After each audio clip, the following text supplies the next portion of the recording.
जय हिंद दोस्तों, स्वागत है आपका आपके अपने यूट्यूब चैनल में। दोस्तों, इस वीडियो में हम बात करने वाले हैं किसी वैद्युत द्विध्रुव के कारण अच्छी स्थिति में वैद्युत क्षेत्र की तीव्रता का सूत्र क्या होता है। यानी कि आज हम डेरिवेशन करने वाले हैं वैद्युत द्विध्रुव के कारण अच्छी स्थिति में वैद्युत क्षेत्र की तीव्रता का। और ये बहुत ही मोस्ट इंपोर्टेंट टॉपिक है आपकी फिजिक्स का, क्योंकि 2024 में भी ये पेपर में आ चुका है और कई सेटों में लगातार कई सारे क्वेश्चन पूछा जा चुका है। तो चलिए शुरू करते हैं और आपके 5 नंबर को पक्के करते हैं, क्योंकि ये 2025 बोर्ड एग्जाम में पक्का ही आने वाला है। ठीक है, तो चलिए शुरू करते हैं। वैद्युत द्विध्रुव के कारण अच्छी स्थिति में वैद्युत क्षेत्र की तीव्रता के सूत्र का निगमन। यह काफी बड़ा निगमन है, लेकिन काफी आसान है। अगर जो आप समझने का प्रयास करें तो आपको पूरा का पूरा समझ में आ जाएगा। ठीक है, तो चलिए शुरू करते हैं। सबसे पहले मैं इसका फिगर बनाऊंगा और उस फिगर को समझाऊंगा आपको। उसके बाद से इसकी लैंग्वेज कैसे लिखनी है उसके बारे में बताऊंगा। फिर मैं बताऊंगा कि कैसे चुटकियों में आप इसका डेरिवेशन कर सकते हैं। ठीक है, तो चलिए शुरू करते हैं। देखिए, एक बोला है कि वैद्युत द्विध्रुव के कारण, यानी कि एक वैद्युत द्विध्रुव आपको लेना है। तो वैद्युत द्विध्रुव क्या होता है, यहाँ पे देखिए, ये वैद्युत द्विध्रुव आपका एक पॉजिटिव चार्ज यहाँ पे है, यहाँ पे एक प्लस क्यू चार्ज है। ठीक है, क्योंकि आपको पता होगा कि वैद्युत द्विध्रुव में दो चार्जेस होते हैं, एक प्लस होता है और एक माइनस होता है। ठीक है, जो कि 2l या फिर 2a की अल्पतम दूरी पे रखा होता है। तो देखिए, यहाँ पे प्लस क्यू चार्ज है, ये प्लस क्यू चार्ज है, और यहां से 2l की अल्पतम दूरी पर, यानी कि 2l की अल्पतम दूरी पर एक माइनस क्यू चार्ज है। क्या है? एक माइनस क्यू चार्ज है। ठीक है, इसको मैं ऐसे दर्शा देता हूं। यहाँ पे प्लस क्यू चार्ज है और यहाँ पे माइनस क्यू चार्ज है, जो कि 2l की अल्पतम दूरी पर रखे गए हैं। यानी कि एक वैद्युत द्विध्रुव रखा गया है। ये पूरा का पूरा क्या है? एक वैद्युत द्विध्रुव है। वैद्युत द्विध्रुव रखा गया है और कहा है कि इससे r दूरी पर, इसके अक्ष में, इससे r दूरी पर, इस द्विध्रुव से यहाँ पे जो ये r दूरी पर, कहाँ पे? r दूरी पर, तो यहाँ पे क्या हो जाएगा? ये r दूरी पर, r दूरी पर क्या है? एक बिंदु, r दूरी पर एक बिंदु P है। यहाँ पे क्या है? वो पॉइंट P है। ठीक, r दूरी पर एक बिंदु P स्थित है, जिस पर हमें वैद्युत क्षेत्र की तीव्रता का मान ज्ञात करना है। यानी कि एक वैद्युत द्विध्रुव से r दूरी पर एक बिंदु P है, जिस पर हमें वैद्युत द्विध्रुव के कारण वैद्युत क्षेत्र की तीव्रता ज्ञात करनी है। ठीक है, और यहाँ पे जब 2l है तो इसको आप अगर तोड़ना चाहेंगे तो ये वाला हिस्सा l हो जाएगा और ये वाला हिस्सा क्या हो जाएगा? l। यानी कि ये दोनों लंबाइयों को l माना है। यानी कि 2l से लेकर q के बीच की दूरी l और 2l से लेकर प्लस q के बीच की दूरी l। यानी ये दोनों दूरियां क्या है? l और l, और दोनों मिलके 2l हो जा रही हैं। दोनों मिलके 2l हो जा रही हैं। ठीक है, तो चलिए शुरू करते हैं। देखिए, अब आपको बिल्कुल क्या करना है और कैसे करना है स्टेप वाइज समझते जाएंगे। अब देखिए, जो माइनस क्यू होता है, जो माइनस चार्ज होता है, वो क्या होता है? वैद्युत क्षेत्र को अपनी तरफ उत्पन्न करता है। मतलब कि माइनस क्या होता है? माइनस वैद्युत क्षेत्र को अपनी तरफ उत्पन्न करता है, और जो प्लस चार्ज होता है वो अपने से दूर उत्पन्न करता है। तो जो इस P पॉइंट पे इस प्लस क्यू आवेश के कारण जो वैद्युत क्षेत्र की तीव्रता उत्पन्न होगी, किधर को होगी? इधर होगी। उसको मैं ऐसे दर्शा देता हूं। ठीक है, यानी कि इस साइड होगी वैद्युत क्षेत्र की तीव्रता, किसके कारण? तो प्लस क्यू आवेश के कारण। यानी E का मतलब वैद्युत क्षेत्र की तीव्रता और प्लस क्यू का मतलब कि प्लस क्यू चार्ज के कारण। यानी कि जो E प्लस क्यू की डायरेक्शन होगी, इधर होगी। यानी कि अपने से दूर क्या कर रहा है? प्लस क्यू चार्ज वैद्युत क्षेत्र की तीव्रता उत्पन्न कर रहा है। यानी कि E प्लस क्यू रहेगा किस साइड? इधर। E का मतलब वैद्युत क्षेत्र की तीव्रता, प्लस क्यू का मतलब कि प्लस क्यू आवेश के कारण। यानी प्लस क्यू आवेश के कारण जो वैद्युत क्षेत्र की तीव्रता है इस बिंदु पे, वो E प्लस क्यू हो जाएगी। ठीक है, आई होप इतनी बात आपको समझ में आई होगी। अब देखिए, ये जो माइनस चार्ज होगा वो अपनी तरफ क्या करेगा? वैद्युत क्षेत्र की तीव्रता को उत्पन्न करेगा।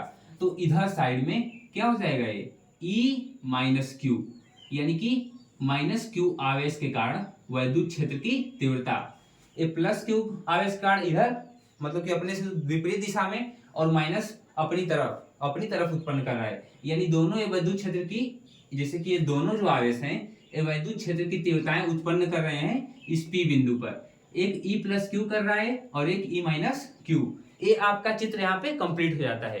अब कैसे इसका निगमन करेंगे उसको समझते हैं। देखिए लैंग्वेज में आपको क्या लिखना है, लैंग्वेज में आपको बिल्कुल सिंपल लिखना है।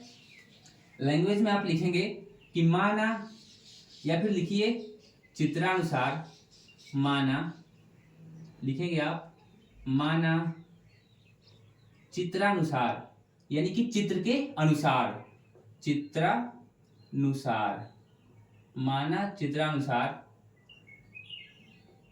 माना चित्रानुसार एक वैद्युत द्विध्रुव, एक वैद्युत द्विध्रुव, माना चित्रानुसार एक वैद्युत द्विध्रुव रखा गया है।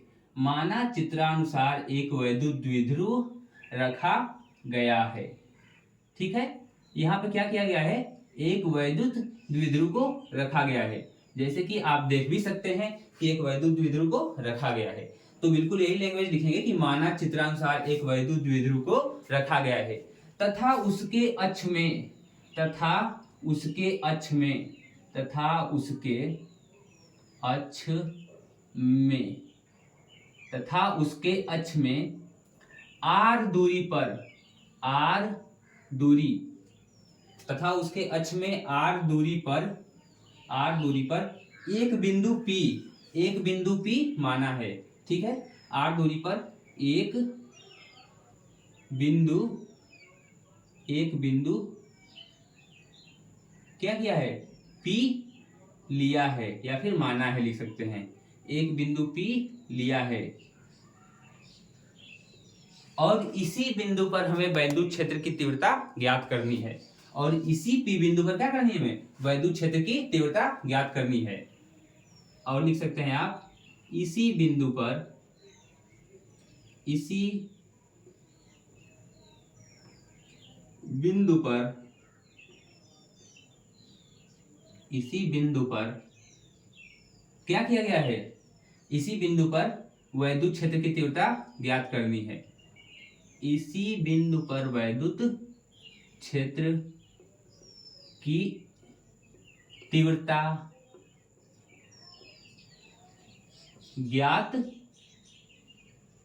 यहां पे आप लिख सकते हैं ज्ञात करना है, करना है। ठीक है, ज्ञात करना है। तो यहाँ पे इसकी लैंग्वेज बिल्कुल आसानी तरीके से आप लिखेंगे, चित्र को देखकर लिखेंगे कि माना चित्रानुसार एक वैद्युत द्विध्रुव रखा गया है तथा उसके अक्ष में r दूरी पर एक बिंदु P लिया है। इसी बिंदु पर हमें वैद्युत क्षेत्र की तीव्रता ज्ञात करनी है। ठीक है, अब आप लिखेंगे, यहां से लिखेंगे अब लिखेंगे आप, अब क्या लिखेंगे कि प्लस क्यू आवेश के कारण P पर वैद्युत क्षेत्र की तीव्रता, यानी कि जो ये प्लस वाला आवेश है इसके कारण वैद्युत क्षेत्र की तीव्रता क्या है, यानी कि प्लस क्यू आवेश प्लस क्यू आवेश के कारण P बिंदु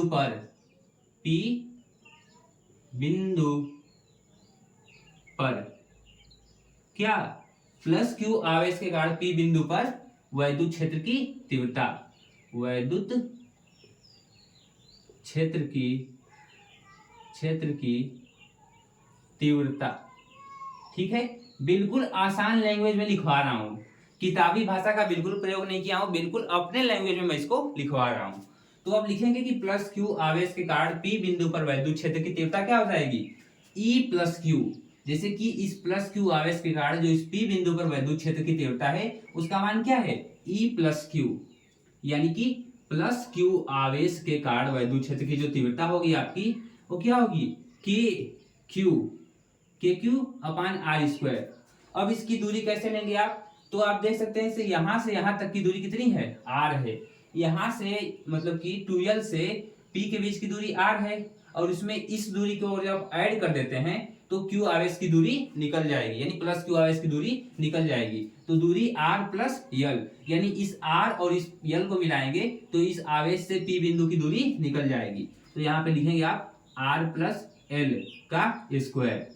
ये आपका इक्वेशन नंबर क्या हो गया, 1 हो गया, यानी ई प्लस क्यू बराबर K Q upon R plus L का स्क्वायर। अब लिखेंगे इसी तरह लिखेंगे कि माइनस क्यू आवेश के कारण पी बिंदु पर, बिल्कुल वही लैंग्वेज रहेगी, बस यहाँ पे माइनस क्यू हो जाएगा। माइनस क्यू आवेश के कारण पी बिंदु पर क्या हो जाएगा, वैद्युत क्षेत्र की तीव्रता, वैद्युत क्षेत्र की तीव्रता।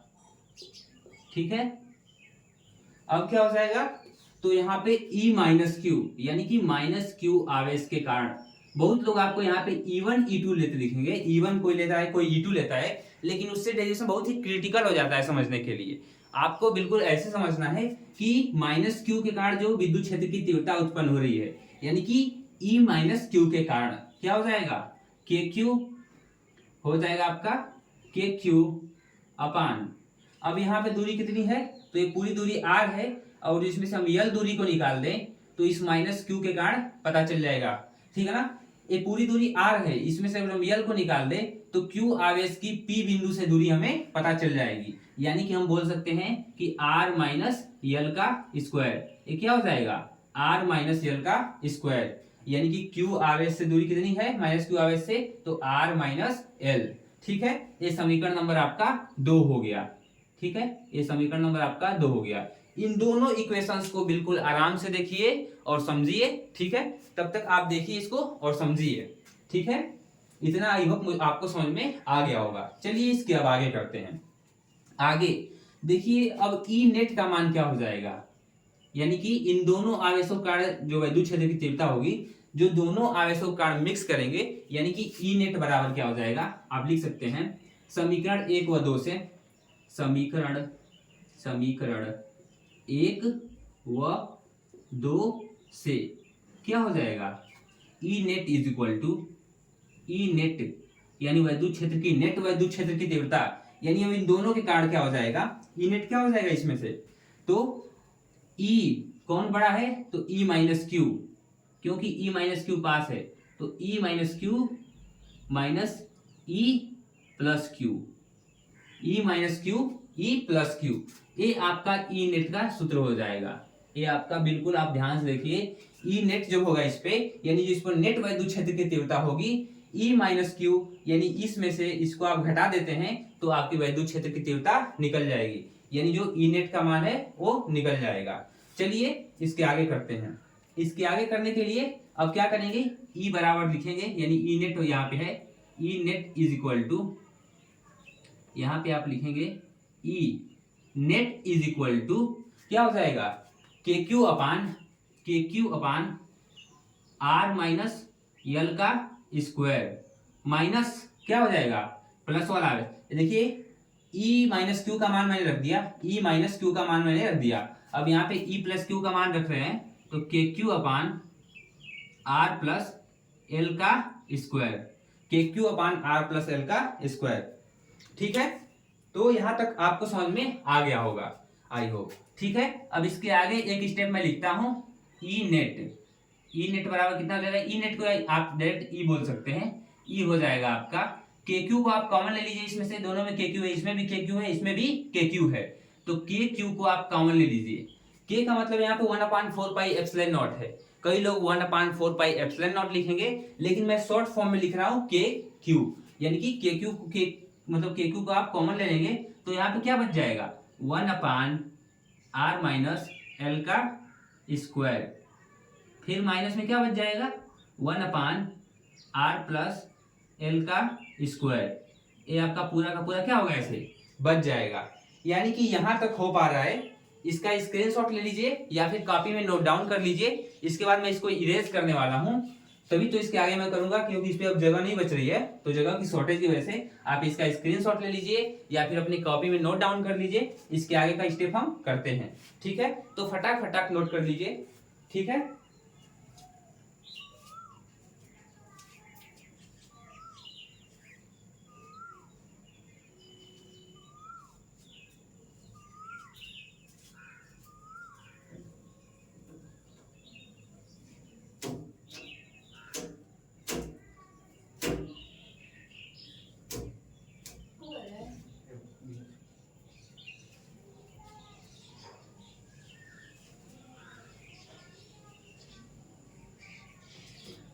तो आई होप आपने नोट कर लिया होगा। अब मैं इसको इरेज कर देता हूं, ठीक है। इसको मैं इरेज कर देता हूं और इसके बाद से इसके आगे करेंगे, ठीक है।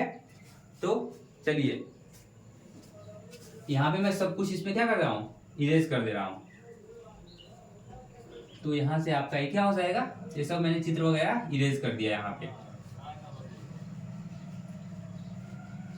इसका आपने स्क्रीनशॉट ले लिया होगा और मैं इसको इरेज कर देता हूं, ठीक।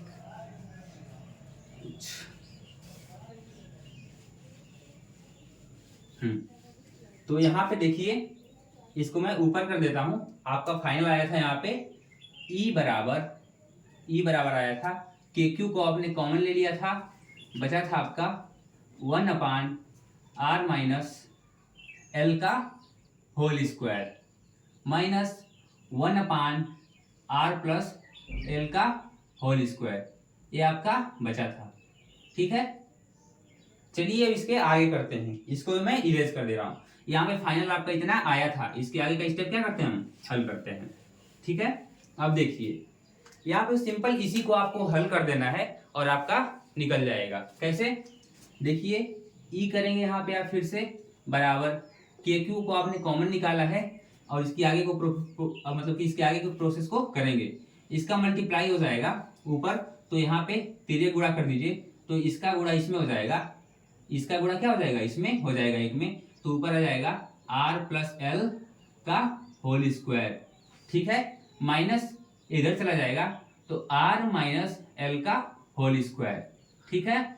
और नीचे क्या हो जाएगा, a plus B A minus B, एक कोष्टक में a प्लस बी, एक कोष्टक में a माइनस बी है। इसीलिए आप क्या कर सकते हैं, a स्क्वायर यानी कि r square plus L square का होल स्क्वायर, इसको आप ऐसे लिख सकते हैं। आप तो मतलब कि मैथ पढ़ते होंगे तो आपको सूत्र पता होगा, यानी कि इसको किस फॉर्म में लिख सकते हैं, ए स्क्वायर प्लस बी स्क्वायर का होल स्क्वायर, ठीक है। यानी कि इसको आप इस तरह से लिख सकते हैं, इन दोनों को। एक कोष्टक में ए प्लस बी है, एक कोष्टक में ए माइनस बी है, यानी कि A square minus B square का होल स्क्वायर। सॉरी, यहाँ पे प्लस नहीं रहेगा, यहाँ पे क्या रहेगा, माइनस रहेगा। क्या रहेगा, माइनस रहेगा, ठीक है। अब चलिए आगे देखते हैं। आगे करेंगे आप तो ई बराबर हो जाएगा के क्यू और इसको खोल लीजिए तो ये आर का स्क्वायर, ए प्लस बी का होल स्क्वायर है, तो A square plus B square plus 2, A का मान कितना है आर और बी का मान कितना है यल, यानी कि A square plus B square plus 2r L. फिर यहाँ पे माइनस रहेगा, फिर ब्रैकेट में इसको भी खोल लीजिए, तो A square plus B square यानी कि R square plus L square, यहाँ पे माइनस 2r यल हो जाएगा, ठीक है। ये कैसे हुआ है, ये कैसे हुआ है, तो सूत्र से हुआ है। ए प्लस बी का होल स्क्वायर के रूप में खोले हैं, ए माइनस बी के होल स्क्वायर के रूप में इसको खोले हैं, ठीक है। तो यहाँ पे आप ऐसे कर सकते हैं और नीचे क्या का है, R square minus L square का होल स्क्वायर, ठीक है। ये आपका एज इट इज उतर जाएगा। अब हो जाएगा आपका ई बराबर के क्यू और यहाँ पे एज इट इज उतार दीजिए, R square plus L square plus 2r l, ठीक है। माइनस का इसमें गुणा कर दीजिए तो ये माइनस आर स्क्वायर हो जाएगा, अंदर गुणा करेंगे इस ब्रैकेट के तो ये माइनस आर स्क्वायर हो जाएगा, माइनस प्लस फिर क्या हो जाएगा, A B minus L square हो जाएगा और ये minus minus plus plus 2r l हो जाएगा। कैसे हुआ है, तो इस माइनस का इसके अंदर हमने गुणा कर दिया है, तो ये minus plus minus R square minus plus minus L square minus minus plus 2r l, ठीक है ना। इतना आपका ये कंप्लीट हो गया। अब आपका ब्रैकेट में अंदर नीचे क्या बचा है, तो R square minus L square का होल स्क्वायर, जैसे कि यहाँ पे a प्लस बी का जो होल स्क्वायर होता है, मतलब एक कोष्टक में a प्लस बी, एक कोष्टक में a माइनस बी, तो आप उसको क्या लिख सकते हैं, a माइनस बी का होल स्क्वायर डायरेक्ट लिख सकते हैं। तो यहाँ पे a square minus B square का होल स्क्वायर है। ठीक है, आई होप आपको यहाँ तक समझ में आ रहा होगा। अब देखिए आई स्क्वायर प्लस में है, a माइनस में है, कट जाएगा, al और al स्क्वायर क्या हो जाएगा, कट जाएगा, और ये दोनों क्या है, जुड़ जाएंगे। तब आपका हो जाएगा E बराबर के क्यू, क्या हो जाएगा, 2RL प्लस 2RL कितना हो जाएगा, 4RL। ये दोनों क्या हो जाएंगे, जुड़ जाएंगे। तो 4RL अपान में क्या हो गया, R square minus L square का होल स्क्वायर। ये आपका एज इट इज आ गया। अब आपका डेरिवेशन कंप्लीट ही होने वाला है। तो E बराबर हो जाएगा के क्यू इंटू 4RL को आप बाहर निकाल सकते हैं, तो ये हो जाएगा 4RL, यहाँ पे क्यू भी रहेगा, यानी कि के क्यू अपान 4RL, अपान में बच रहा है R square minus L square का होल स्क्वायर। जितना क्रिटिकल दिखता है उतना क्रिटिकल है नहीं, काफी समझने की कोशिश करेंगे आप। ठीक है, तो अब इसके आगे क्या हो जाएगा, इसको इस दो को दो पार्ट में तोड़ सकते, इस 4 को 2 गुणे 2 आप लिख सकते हैं। तो यहाँ पे हो जाएगा ई बराबर इस 2 को, मतलब इस 4 को 2 गुणे 2 कर सकते हैं, 2 दुना के 4 होता है, तो 2 को 2 पार्ट में तोड़ लीजिए 4 को, तो यहाँ पे 2 गुणे के, यहाँ पे क्यू, और यहाँ पे 2, और यहाँ पे एल और आर। कैसे हुआ है, तो इस 4 को हमने 2 गुणे 2 के रूप में तोड़ दिया है। तो 1 2 को मैंने मतलब कि के साथ गुणा कर दिया है, और 1 2 को मैंने एल के साथ गुणा कर दिया है, और सब मतलब कि और सब एज इट इज उतार दिया है। और यहाँ पे R square minus L square का whole square as it is है।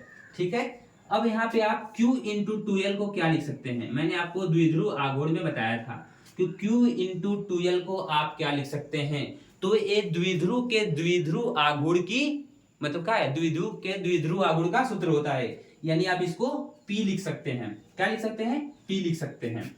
तो मैं इधर आगे कर देता हूं इसको, इसके बाद से मैं आगे इधर कर रहा हूं, ध्यान देंगे। ठीक है, तो यहाँ पे 2K और यहाँ पे क्या हो जाएगा Q इंटू 2L, P के बराबर, यानी 2KP R अपान में क्या हो जाएगा, R square minus L square का होल स्क्वायर।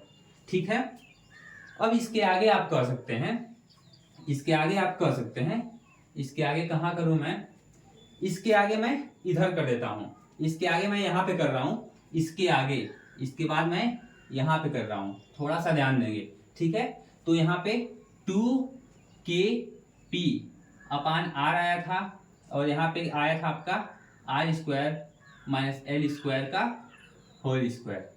अब देखिए, जो ये यल दूरी लिए थे आप, जो द्विध्रुव में आपने यल दूरी को लिया था वो काफी अल्प दूरी थी। क्या थी वो, यानी कि आपने सुना होगा वैद्युत द्विध्रुव की परिभाषा में कि दो समान परिमाण के आवेश यदि अल्पतम दूरी पे रखे हों, दो समान परिमाण के आवेश यदि अल्पतम दूरी पे रखे हों, तो उनके बीच जो दूरी होती है वो क्या हो, नगण्य मान सकते हैं आप। तो यहाँ पे जो यल दूरी है उसको आप नगण्य मान सकते हैं, यानी कि यल आपका क्या हो गया, 0 हो गया।